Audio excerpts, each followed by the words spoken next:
तो इसको हम थोड़ा सा आगे चलाते हैं। जो स्टूडेंट कल से हमारे साथ हैं वो ज़रा इसको उनके लिए। तो सबसे पहले टॉपिक जो हमारे पास है वो है इंट्रोडक्शन टू एजुकेशन का। इंट्रोडक्शन टू एजुकेशन में सबसे पहले ये आप देख रहे हैं कि एजुकेशन क्या है। Education is derived from two Latin words educare and educere. तो एजुकेरे जो है it means to nourish, to bring up, to raise. ये दोनों जो है ना इन वर्ड के हवाले से क्वेश्चन जो पास पेपर में पूछे जा चुके हैं कि ये वर्ड के साथ जो इनकी मीनिंग दिए गए इनके हवाले से। तो उसके बाद एजुसेरे का मतलब होता है to lead out, to draw out.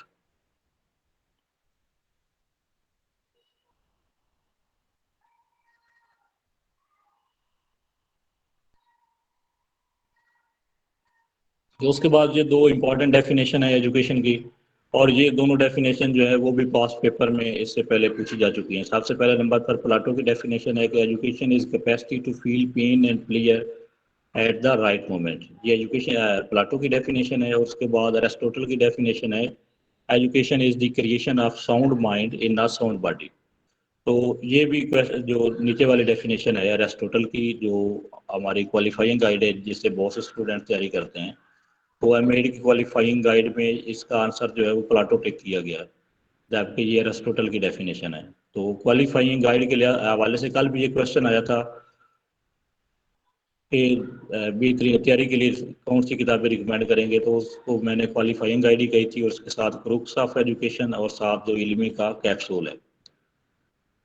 इस बात से कतई नज़र के क्वालिफाइंग गाइड जो है उसमें बहुत सी मिस्टेक्स हैं, लेकिन वो इम्तिहान के नुक्ता निगाह से जो है वो एक इम्पॉर्टेंट बुक है।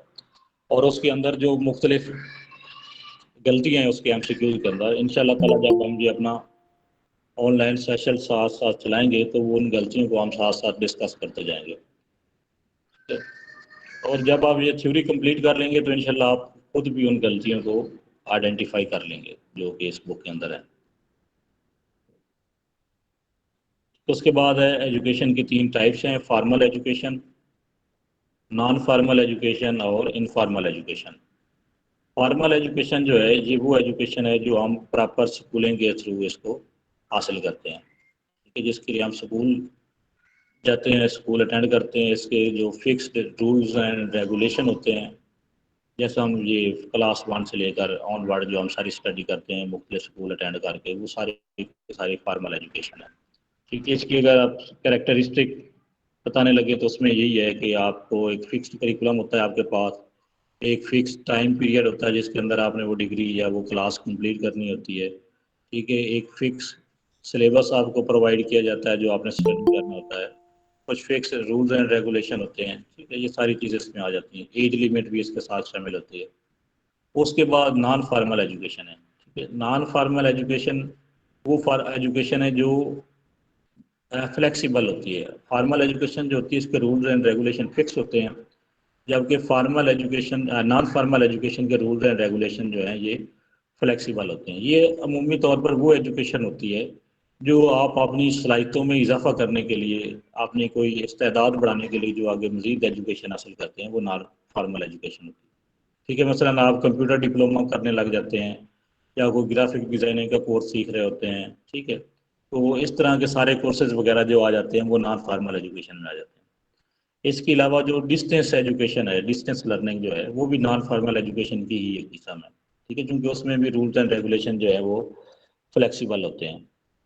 जैसा कि ओपन यूनिवर्सिटी का सिस्टम है जिसमें खतों किताबत के ज़रिए, ईमेल के ज़रिए या ऑनलाइन एजुकेशन आप साथ हासिल कर रहे होते हैं, तो ये सारी चीज़ें इसमें आ जाती हैं। कि उसके बाद है इनफॉर्मल एजुकेशन।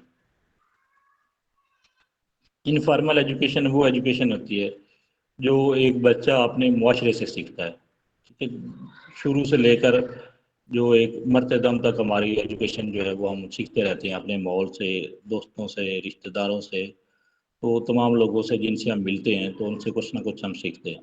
तो ये सारी एजुकेशन है, इसको हम कहते हैं इनफॉर्मल एजुकेशन। तो आप में से कोई ज़रा बताए कि इनमें क्या क्या फ़र्क है, formal education, non formal education और इनफॉर्मल एजुकेशन में।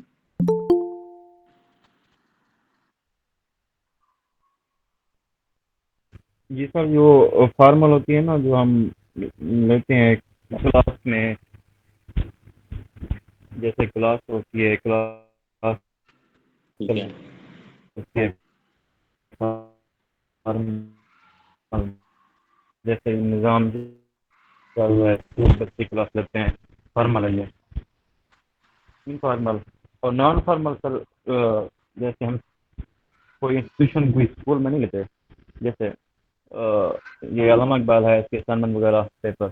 और इनफॉर्मल सर जो हम सीखते हैं अचानक कभी जाते हुए कोई कुछ सीख लेते हैं, वो हमारा है इनफॉर्मल। ये लाइफ लॉन्ग जब हम पूरी उम्र सीखते रहते हैं इनफॉर्मल। जी बिल्कुल ठीक है। अच्छा, ये सर जो आज ये क्लास अटेंड करते हैं आप इसको किस में शामिल करेंगे, फॉर्मल में, नॉन फॉर्मल में या informal? I think, sir, informal. मैंने ये कहा कि जो नहीं, कोर्सेज सॉरी वगैरह सर, आप करते सॉरी, हैं, नॉन हाँ, फॉर्मल। वो नॉन फॉर्मल में आएंगे। जो भी आप ये मुख्तलिफ कोर्सेज डिप्लोमेज वगैरह करते हैं वो तमाम के तमाम जो है वो नॉन फॉर्मल एजुकेशन में आएंगे। सर जो चीजें हम लाइफ टाइम तक सीखते हैं वो हमारी नॉन फॉर्मल एजुकेशन, और फॉर्मल एजुकेशन जो हमारे इंस्टीट्यूट पे कंसिस्ट होती है। और इनफॉर्मल आई थिंक सो, तो इंस्टीट्यूट जस्ट लाइक मदरसा। नहीं नहीं, जो नॉन फॉर्मल है ना उसके लिए भी इंस्टीट्यूट हो सकते हैं, ठीक है। लेकिन वो ये है कि वो आपकी जैसे फॉर्मल एजुकेशन है ना, स्कूलिंग आपने करना है, उसका है कि आपसे पेपर लिया जाता है, बाद में आप पास होते हैं, फेल होते हैं, ठीक है। आपको अगली क्लास में प्रमोट किया जाता है, एक फिक्स करिकुलम आपको दिया जाता है पढ़ने के लिए।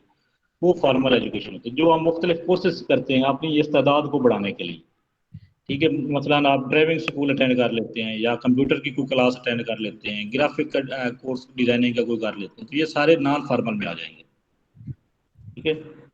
और इनफॉर्मल होती है जो हम अपने माहौल से सीखते हैं। Okay sir, thank you. दोबारा आप इनको जरा एक बार रिवाइज करें, क्या कहा है सर मैंने बता। सर एक क्वेश्चन था, ये डिस्टेंस एजुकेशन जो है ना, ये फॉर्मल में नहीं आएगी? अल्लामा डिस्टेंस इकबाल वगैरह। एजुकेशन, हाँ ये नॉन फॉर्मल में आएगी। सर डिस्टेंस की बात करूं, वो तो मतलब एक क्रॉसपेंडेंस के जरिए अल्लामा इकबाल के जरिए, क्योंकि डिस्टेंस एजुकेशन फॉर एग्जांपल जैसे कुछ अर्सा पहले बीजेडयू करवा रही थी, वीकेंड क्लासेस जो होती थी, ठीक है ना, वो तो फिक्स्ड टाइम था ना, शेड्यूल था, एक पूरी क्लासेस थी, रिजिड जो है वो प्रॉपर क्लासेस होती थी।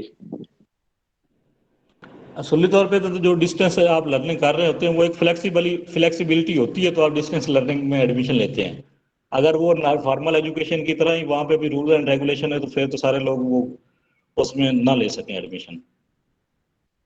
तो आप उसमें फ्लेक्सिबिलिटी देखते हैं अपने लिए, तब भी आप डिस्टेंस एजुकेशन को सिलेक्ट करते हैं। जी सर, क्योंकि लेकिन उससे भी तो हम डिग्री हासिल कर रहे होते हैं बिल्कुल डिग्री हासिल कर रहे होते हैं, लेकिन उसमें रूल एंड रेगुलेशन जो है ना वो उस तरह फ्लेक्सिबल नहीं होते। ना। हाँ ओके rigid नहीं सर। होते जैसा कि उसमें होता है।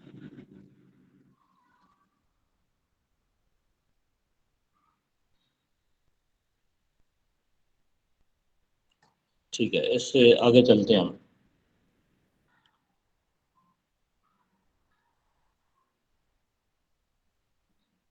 तो ये हैं एलिमेंट्स ऑफ एजुकेशन।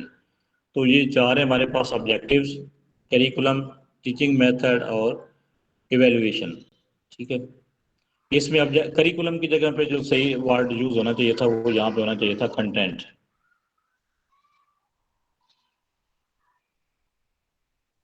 ठीक है। तो सबसे पहले होता है कि एक्सक्यूज मी सर। हाँ, सर ये दोबारा थोड़ा सा बता देना ये वाला। ये जो स्लाइड सामने नजर आ रही है, जी हाँ जी, वॉइस इशू आ रहा है तो सही है। क्या? अच्छा, सबसे पहले इसमें चार चीज़ें हमारे पास: सब्जेक्टिव्स, कंटेंट, टीचिंग मेथड और इवेलुएशन।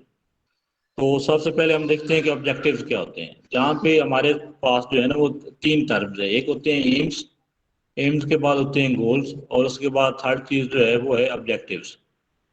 तो सबसे पहले हम देखते हैं कि एम्स क्या होते हैं, ठीक है। एम जो है वो हमारी नेशनल एक्सपेक्टेशंस होती हैं, तवक्कुआत होती हैं कि हम अपने एजुकेशनल सिस्टम से क्या अचीव करना चाह रहे हैं, वो हमारा एम है। कि मिसाल के तौर पर फॉर एग्जांपल हम ये हासिल करना चाह रहे हैं कि हमारे स्टूडेंट जो हैं वो एक अच्छे शहरी बनेंगे, ठीक है, वो कानून पर अमल करने वाले बनेंगे, ठीक है, वो अच्छे मुसलमान बनेंगे, उनके दिल में इंसानियत की खिदमत का जज्बा होगा। तो ये हमारी तवक्कुआत है, ठीक है, जनरल स्टेटमेंट्स हैं ये। तो ये एम्स कहलाएंगे। उसके बाद हैं गोल्स। गोल्स जो होते हैं वो सब्जेक्ट के लिहाज से होते हैं, ठीक है। एम्स होते हैं वो पूरे एजुकेशनल सिस्टम से आपकी तवक्को क्या है। गोल्स ये है कि आप जो सब्जेक्ट कोई पढ़ा रहे हैं उस सब्जेक्ट का उस स्कूल में या कॉलेज लेवल पे, स्कूल लेवल पे पढ़ाने का मकसद क्या है। मिसाल के तौर पर हम बच्चों को इस्लामियात पढ़ाते हैं, ठीक है, तो हम इस्लामियात क्यों पढ़ाते हैं बच्चों को, ये हमारे गोल्स है, हम क्या हासिल करना चाह रहे हैं इस्लामियात पढ़ाकर, ठीक है। तो मिसाल के तौर पर हम ये हासिल करना चाह रहे हैं कि हमारे बच्चे जो हैं वो उनके अंदर इस्लाम से लगाव पैदा हो, हमारी जो इस्लामी तारीख है बच्चे उससे आगाही हासिल करें। तो इस्लामियात से रिलेटेड जो है हमारी वो सारे उसके गोल्स होंगे। इस तरह अगर हम बच्चों को कंप्यूटर पढ़ा रहे हैं तो कंप्यूटर पढ़ाने का हमारा क्या मकसद है, बच्चों को हम कंप्यूटर क्यों पढ़ा रहे हैं, वो कंप्यूटर के गोल होंगे, ठीक है। जबकि उसके बाद जो ऑब्जेक्टिव्स हैं, ऑब्जेक्टिव्स होते हैं हम जो टॉपिक एक पढ़ा रहे हैं उस टॉपिक का हाफ आवर में या 35-40 मिनट के अंदर जो हमने बच्चों को पढ़ाना है उससे हम क्या अचीव करना चाह रहे हैं, ठीक है, वो हमारा होगा ऑब्जेक्टिव। मिसाल के तौर पर हमने इस्लामियात के बना लिया, उसके इस बाद हम इस्लामियात का एक टॉपिक पढ़ाने लगे हैं, वुज़ू वुज़ू का करने का तरीका या नमाज पढ़ने का तरीका। तो नमाज पढ़ने का तरीका में हमारा क्या होगा, ऑब्जेक्टिव क्या होगा कि बच्चे जो है वो दुरुस्त तरीके के साथ नमाज पढ़ सकें, ये ऑब्जेक्टिव है, ठीक है। उसके बाद ऑब्जेक्टिव को भी एक तो हम कहते हैं इंस्ट्रक्शनल ऑब्जेक्टिव और एक होते हैं SLO, स्टूडेंट लर्निंग आउटकम्स, ठीक है। इंस्ट्रक्शनल ऑब्जेक्टिव होते हैं कि टीचर का ऑब्जेक्टिव क्या है, टीचर ने क्या क्या चीज़ जो है वो क्लास के अंदर किस तरीके से डिलीवर करनी है, वो है इंस्ट्रक्शनल ऑब्जेक्टिव। और उसके नतीजे में बच्चों के अंदर क्या तब्दीली आएगी, बच्चे उससे क्या सीखेंगे, वो हमारे SLOs हैं या स्टूडेंट लर्निंग आउटकम्स है। स्टूडेंट्स के लिहाज से हमारे ऑब्जेक्टिव क्या है, ठीक है ना। आजकल जो सारा एजुकेशन का फोकस है वो इसी चीज़ पे है कि एक टीचर के ऑब्जेक्टिव ये नहीं होते कि वो उसने बच्चों को क्या पढ़ाना है, बल्कि उसका ऑब्जेक्टिव ये होता है कि उसने बच्चों को क्या सिखाना है। मिसाल के तौर पर अगर मेरे ज़िम्मे है कि मैंने बच्चों को वुज़ू करने का तरीका सिखाना है और मैं उस पे कोई प्रेजेंटेशन तैयार करके ले जाता हूँ, उसके हवाले से बड़ा वसी उनको नॉलेज देने की कोशिश करता हूँ, लेकिन बच्चों को वुज़ू करने का तरीका नहीं आता, तो बचाए मैंने उनको के साथ जितना मर्जी नॉलेज शेयर किया है, लेकिन जो चीज़ मेरे ज़िम्मे थी उनको सिखाना मैं उनको नहीं सिखा पाया, तो इसका मतलब है मैंने कोई टीचिंग नहीं की, ठीक है। टीचिंग की आउटपुट लर्निंग है, तो बच्चे सीख क्या रहे हैं ये हमारी आउटपुट होगी। तो ये एम्स, गोल्स और ऑब्जेक्टिव का फ़र्क है। इसको कोई थोड़ा इलेबोरेट करना चाहेगा आप में से?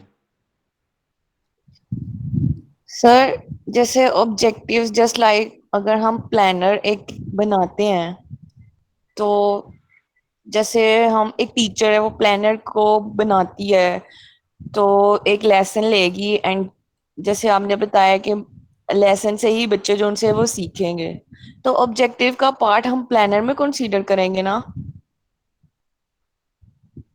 जी बिल्कुल,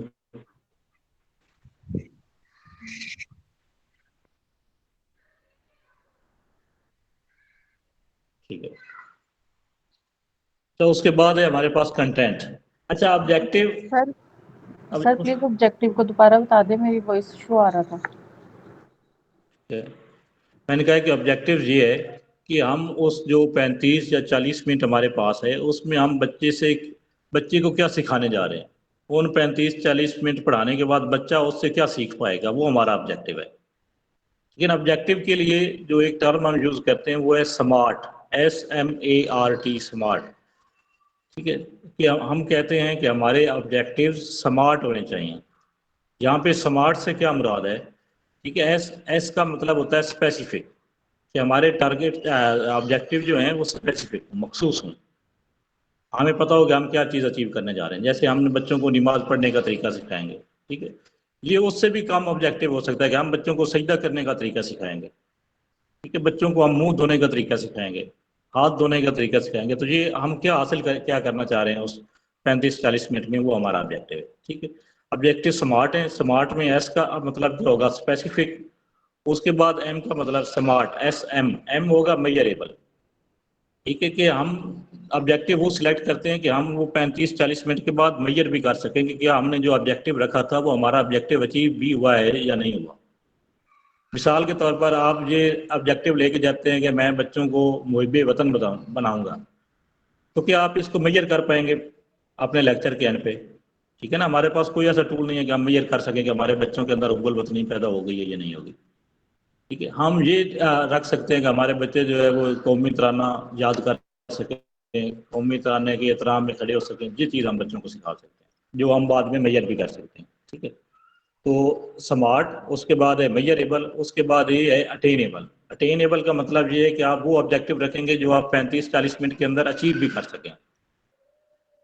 मतलब आप कोई ऐसा ऑब्जेक्टिव सिलेक्ट कर दें जिसके लिए आपको साल चाहिए हो, या 6 महीने चाहिए हो, या 8 पीरियड चाहिए हो। तो हमारे पास तो एक 40 मिनट का पीरियड है, 35 मिनट का, आधे घंटे का पीरियड है हमारे पास है। हमने उस आधे घंटे में उनको सिखाना है, तो हमारे ऑब्जेक्टिव जो है वो अटेनेबल हो, उस टाइम में हम उनको अचीव भी कर सकें। उसके बाद आर है। आर का मतलब है रैशनल, के लॉजिकल ऑब्जेक्टिव हो, आपके मंतकी ऑब्जेक्टिव हैं। ठीक है, और उसके बाद है टी का मतलब है टाइम फ्रेम, कि आपके ऑब्जेक्टिव जो हैं, जो आपने टाइम सेलेक्ट किया है उसके अंदर आप उनको अचीव भी कर पाएँ। तो ये हो गया कि ऑब्जेक्टिव जो हमारे हैं वो स्मार्ट होने चाहिए।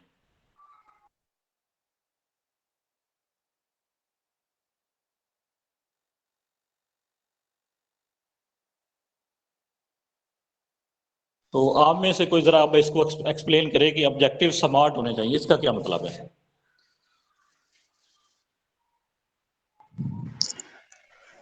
सर मैं करूँगी।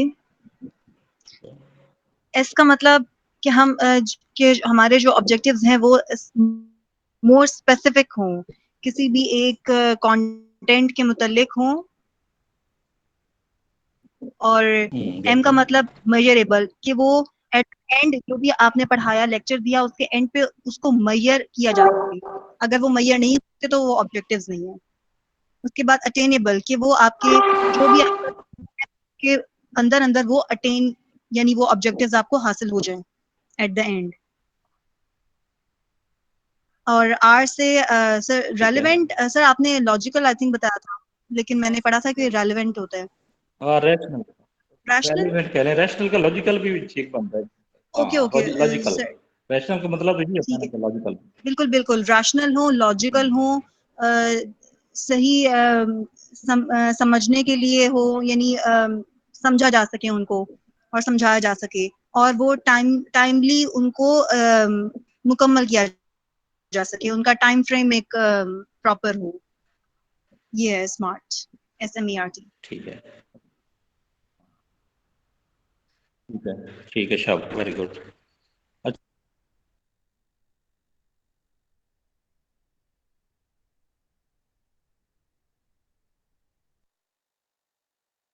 उसके बाद है कंटेंट। जब हम अपने ऑब्जेक्टिव्स का तयन कर लेते हैं, ऑब्जेक्टिव हम सिलेक्ट कर लेते हैं, तो उसके बाद उन ऑब्जेक्टिव को हमने अचीव किस तरह करना है, उसके लिए हमने बच्चों को कंटेंट क्या देना है, मवाद कौन सा देना है, क्या क्या चीज़ें पढ़ानी है बच्चों को, उसकी हम सिलेक्शन करेंगे। ठीक है, तो कंटेंट की सिलेक्शन जो है ये ऑब्जेक्टिव के मुताबिक होगी।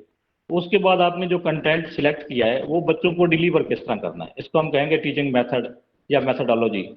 ठीक है, पेडागोजी। तो ये आ जाएगा। और नंबर 4 पे हम इवेलुएशन करेंगे कि आया जो कुछ हमने बच्चों को कंटेंट दिया है, जिस तरीके से पढ़ाया है, वो कितना यूजफुल रहा है, हमारे ऑब्जेक्टिव जो हैं वो अचीव हुए हैं या हमारे ऑब्जेक्टिव अचीव नहीं हुए। तो ये आ जाएगा इवेलुएशन में। तो ये एक पूरा मतलब ये एक लर्निंग साइकिल बन जाएगा हमारे पास। ठीक है, इसमें थोड़ी सी मैं और वजाहत देना चाहूँगा कि ऑब्जेक्टिव्स जो हैं ये सबसे ज़्यादा इन्फ्लुएंस्ड होते हैं फिलासफी ऑफ एजुकेशन से। ठीक है, ऑब्जेक्टिव बाकी चीज़ों का भी इस पे असर होता है। हम ये नहीं कह सकते कि साइकोलॉजी जो है फाउंडेशन ऑफ एजुकेशन है ना मुख्तलिफ, जिसमें फिलासफिकल फाउंडेशन है, साइकोलॉजिकल फाउंडेशन हैं। ठीक है, इसके अलावा उसमें है हिस्टोरिकल फाउंडेशन है, इकोनॉमिकल फाउंडेशन हैं, मुख्तलिफ फाउंडेशन है एजुकेशन की।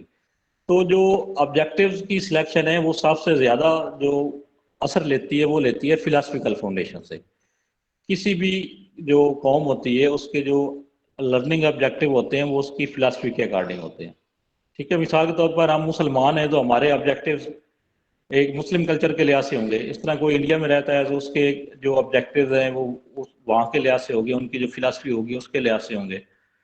तो ये तो आ गया ऑब्जेक्टिव। उसके बाद जो कंटेंट सिलेक्शन है, कंटेंट की सिलेक्शन जो सबसे ज़्यादा इन्फ्लुएंस्ड होती है वो होती है कल्चर से। ठीक है, कंटेंट हम अपने कल्चर के मुताबिक लेते हैं ऑब्जेक्टिव्स को हासिल करने के लिए। ठीक है, कंटेंट पे सबसे ज़्यादा असर पड़ता है कल्चर का। उसके बाद है टीचिंग मेथड। टीचिंग मेथड जो है उस वो जो अगर हम फाउंडेशंस ऑफ एजुकेशन की बात करें तो टीचिंग मेथड सबसे ज़्यादा असर लेते हैं एजुकेशनल साइकोलॉजी से। साइकोलॉजी ज़्यादा इन्फ्लुएंस करती है। ठीक है, तो इस बात की भला समझ आ गई है कि ऑब्जेक्टिव पे किस चीज़ का ज़्यादा असर होता है, ऑब्जेक्टिव कहाँ से आते हैं।